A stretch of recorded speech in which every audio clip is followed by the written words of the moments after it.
আমাকে একদিন বলেছে যে দিদি তুমি যে বলেছো বাবার গরিবই সহ্য করতে পারে, স্বামীর গরিবই সহ্য করতে পারে না, তুমি কথাটা ভুল বলেছো।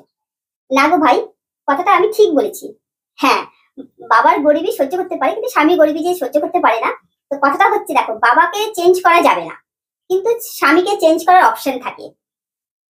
কিন্তু আরেকটা কথা, যদি স্বামী স্ত্রীর মধ্যে যদি প্রকৃত ভালোবাসা থাকে, তাহলে সেখানে যদি স্বামীর কম রোজগারও থাকে, সেখানে কিন্তু অল্প স্বামী রোজগার আর যদি কি বলে শ্রদ্ধা ভালোবাসা যদি থাকে, সেখানে কিন্তু মানে স্বামীকে ত্যাগ করার এক সেকেন্ডেও তার মনের মধ্যে সেই প্রবণতাটা আসবে না। তো সেই উদ্দেশ্যে আমি বলেছিলাম। তো সেখানে কিন্তু আমি ত্যাগ করার কথাটা বলিনি। আর ওই যে মানে স্বামীকে ত্যাগ করার অপশনটা থাকে বলে ওই কথা, ওই জন্য ওই উদ্দেশ্য করে বলেছি। আর আমার কোনো উদ্দেশ্য ছিল না। ঠিক আছে ভাই, আর আমার কোনো উদ্দেশ্য ছিল না।